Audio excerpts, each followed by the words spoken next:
So, Google recently dropped Gemini 3, and honestly, it was already pretty solid. But, quietly, without much fanfare, they've just unlocked something even more powerful. Yes, I am talking about Nano Banana Pro. I've been testing it for the last few hours, and let me tell you, the jump in quality isn't just a small step, it is a massive leap over the previous generations I've tested. Here is the catch, though, and it's a big one. Unlike the standard tools you might be using on Gemini, Nano Banana Pro is not free. If you head over to Google's AI Studio right now, you'll see a notification telling you that you need to link a paid API key just to access it. You can't even test it without paying, which makes it really hard for the average user to just jump in and see what the hype is about. But don't worry, I've found a workaround to get us in.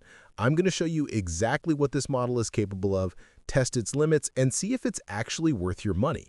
Google is making some bold claims with this Pro label. They are promising the highest level of consistency we've ever seen, accurate text rendering in multiple languages, and the ability to create complex diagrams and infographics that actually make sense. Plus, they claim it has broader real-world knowledge for true-to-life photorealism. To put these claims to the test, I'm accessing Nano Banana Pro through the Artlist platform. They've integrated the model directly, and since they're running a massive Black Friday sale right now, about 40% off, it's the cheapest way I've found to access it. For roughly $9 or $10 a month, you get access to Nano Banana Pro, along with other top-tier models and even AI voiceovers. I've dropped a link in the description if you want to follow along, but for now, let's jump into the interface and break this thing. When you load up the image tool, it defaults to Nano Banana Pro. You've got your standard aspect ratios like 16:9 or 1:1, and you can generate up to 3 images at a time. We also have image-to-image capabilities here, which we're definitely going to stress test later to see if it can handle character consistency. But first, let's start with a complex text-to-image prompt to see how it handles abstract concepts. I decided to throw something deep at it. I asked it for a poster showing the multi-stages of a person's life, trying to achieve happiness through material things, then relationships, then spiritual awakening, and finally surrender. This is a nightmare prompt for most AI because it requires understanding a timeline and abstract philosophy, not just visuals. The result?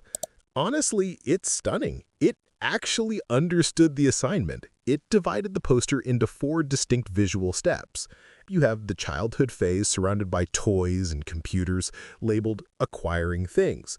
Then it flows into seeking connection, showing a midlife scene with friends and partners.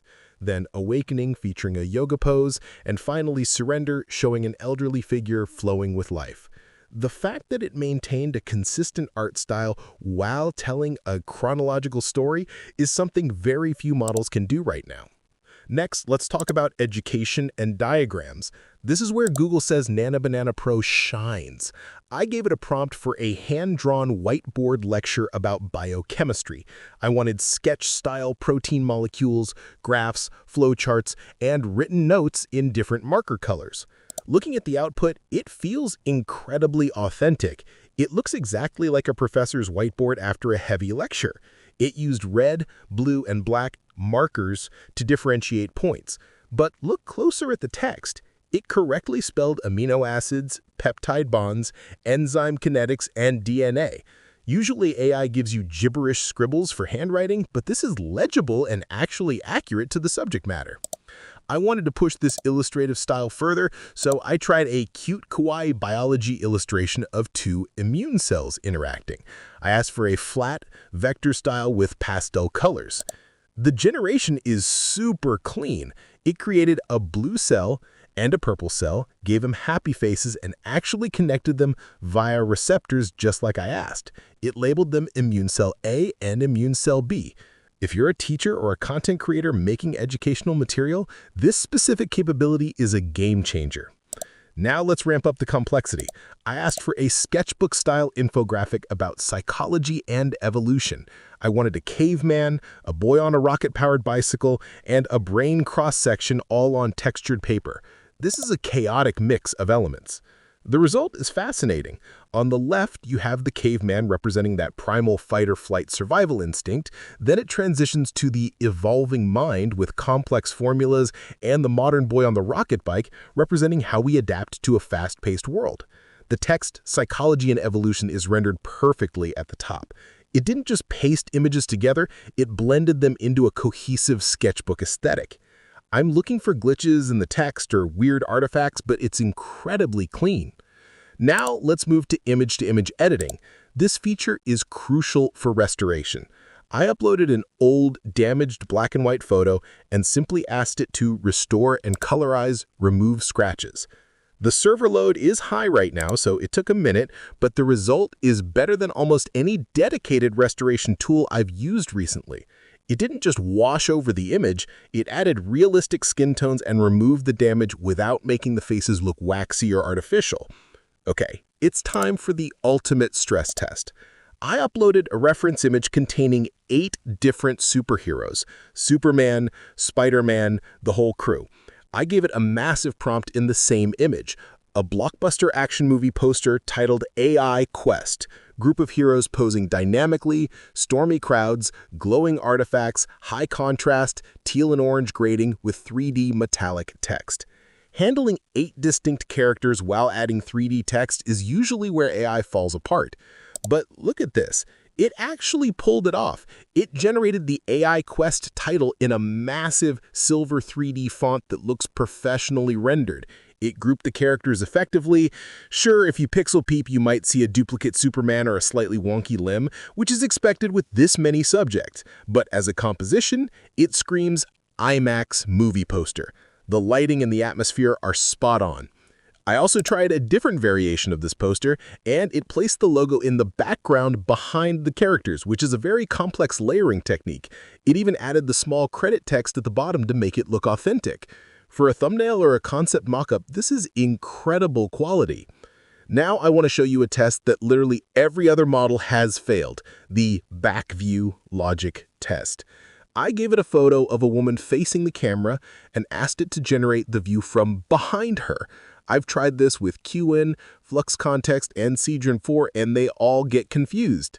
Nano Banana Pro? It's not 100% perfect. The dress lift is a little stiff, but it understood the geometry. It kept her hair color, the dress style, and the body type, and successfully rotated the camera 180 degrees. Now let's look at some graphic design use cases. I asked for a vibrant restaurant menu for the Banana Bistro. I wanted a grid layout, food illustrations, and prices. The result is nearly ready to print. It laid out the banana bun burger and grilled plantain skewers with prices like $14 and $11. The food illustrations look tasty and consistent with the cartoon style. I did catch a funny typo where it spelled beef with 3 E's and with as whittle, but these are easy fixes in Photoshop. The layout and design work is done for you. Google also bragged about multi-language support. I asked for a minimalist poster of an apple labeled in English, Spanish, and Japanese kanji. It nailed it. Red apple, clean white background, and the text apple, manzana, and the correct Japanese characters. No gibberish, no mixed up letters. I also checked its 3D illustration capabilities with a coffee bean lifecycle graphic. It generated a beautiful isometric view showing the plant, the harvesting, the roasting, and the steaming cup. It looks like assets you'd buy on a stock photography site for a lot of money, created in seconds. And finally, to test that real-world knowledge claim, I asked for a wide-angle shot of the Marina Bay Sands Hotel in Singapore during golden hour, specifically asking for the Art Science Museum in the foreground. It didn't hallucinate a random building, it generated the specific 3-tower structure, the surfboard sky park on top, and the lotus-shaped museum exactly where they should be. It knows what the world looks like. However, I have to be real with you, it is not perfect. I found some cracks in the armor. I tried to generate a character reference sheet for a cyberpunk mechanic, front, side, and back view. The front and back were great, but the side profile was a mess. The upper body was twisted, looking one way, while the shoes looked another. It completely failed the anatomy check on that specific angle. And then the prompt that no AI can seem to beat. The 11:15 wine glass test. I asked for a full glass of wine with a clock in the background showing 11:15. Just like every other model, Nano Banana Pro failed. The glass wasn't full and the clock showed completely the wrong time. So, what is the verdict? Nano Banana Pro is a beast. The text rendering, the consistency, and the understanding of complex abstract prompts is top tier. It is a significant upgrade over the standard Nano Banana. Since you can't get it for free on Google's site right now, I highly recommend checking it out via Artlist, especially with that Black Friday deal I mentioned. You're getting this model plus all their other tools for less than the price of a standard Netflix subscription. I put the link right below the like button. If you enjoyed this deep dive, make sure to hit that like button and subscribe for more honest AI testing. I'll see you in the next one.